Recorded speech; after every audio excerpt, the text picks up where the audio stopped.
네, 안녕하세요. 오늘은 마찰력에 대해서 강의하도록 하겠습니다. 자, 이제 마찰력.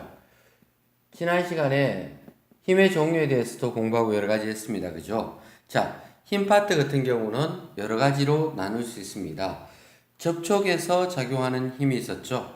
그런 경우는 이제 마찰력, 부력이라는 것들이 있고 탄성력도 있죠. 그죠? 그래서 이번 시간에 배울 마찰력과 탄성력과 부력 같은 경우는 반드시 접촉을 해야지만 작용하는 힘이다라고 볼 수가 있습니다. 자, 그러면 마찰력이라는 것은 여기서 제일 중요한 것은 방향입니다. 마찰력의 방향은 어디일까요? 그거는 바로 운동을 방해하는 방향입니다. 실제로 운동하는 방향의 반대 방향이라고 생각하시면 되겠습니다. 운동 방향의 반대 방향입니다. 자, 그리고 마찰력의 크기를 결정하는 것들이 있습니다. 마찰력의 크기는 어떤 것들에 의해서 결정이 될까요? 그는 바로 마찰력의 크기는 무게와 접촉면의 거칠기에 따라서 마찰력의 크기가 결정이 됩니다. 자, 마찰력 보겠습니다.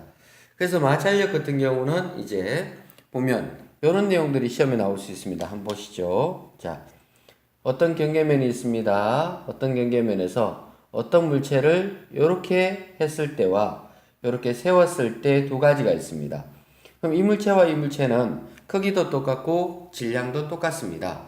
크기와 질량이 똑같고 재질까지 다 똑같습니다. 그런 상태에서 이 물체와 이 물체, 그러니까 뭐가 달라진 거예요? 접촉면의 넓이가 달라진 거죠.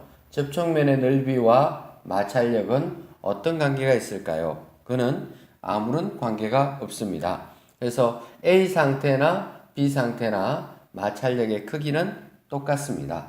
그래서 누워 있으나 서 있으나 무게가 똑같기 때문에 마찰력의 크기는 같습니다. 왜냐하면 얘는 접촉면이 넓긴 하지만 이 넓은 면적에 각 면적당 누른 힘은 좀 작죠. 얘는 좁지만 각 면적당 누른 힘은 큽니다. 그죠? 그래서 전체를 합산을 하게 되면 결국 같은 물체이기 때문에 마찰력의 크기는 똑같다라고 볼 수가 있습니다. 자, 그럼 다시 정리하겠습니다. 마찰력의 크기는 무게가 무거울수록 마찰력이 크죠. 접촉면이 거칠수록 마찰력이 큽니다. 그럼 무엇과 무관하다 그랬습니까? 마찰력의 크기는 접촉면의 넓이와는 무관합니다. 접촉면의 넓이 무관하죠. 아무런 관계가 없습니다. 이런 부분들이 오히려 시험에서 많이 다뤄지고 있습니다. 자, 그러면 우리 생활 속에서 마찰력이 커서 좋은 경우가 있고 마찰력이 작아서 좋은 경우가 있거든요. 마찰력이 커서 좋은 경우는 주로 이제 한번 보도록 하겠습니다. 우리가 길을 걸을 때 신발은 마찰력이 큰 게 좋겠죠. 신발이 마찰력이 작아서 뒤로 미끄러지거나 이러면 넘어지잖아요. 그죠? 그래서 우리가 길을 걸을 때 신발의 마찰력이나 또는 바이올린을 켤 때 보게 되면 활과 현 사이에 마찰에 의해서 소리가 나거든요. 만약에 마찰이 없으면 삐그덕 삐그덕 삐그덕 이런 식으로 소리가 나겠죠. 그래서 바이올린을 켤 때도 마찰력이 있는 것이 좋습니다. 눈길에서 스노우 체인도 마찰력이 있는 게 좋겠죠. 운동화 끈도 마찰력이 있어야 됩니다. 만약에 운동화 끈에 마찰력이 없으면 끈을 묶었다가 당기면 쭈르륵 다 풀려버리겠죠. 그죠? 그래서 마찰력이 큰 값이 좋습니다. 그리고 오히려 마찰력이 작아서 좋은 경우도 있거든요. 마찰력이 작아서 좋은 경우는 뭐 창문틀이라든가 문틀 같은 경우는 자연스럽게 미끄러져 들어가야 되겠죠. 밀었는데 마찰력 때문에 밀리지 않고 이러면 곤란하겠죠. 그죠? 미끄럼틀.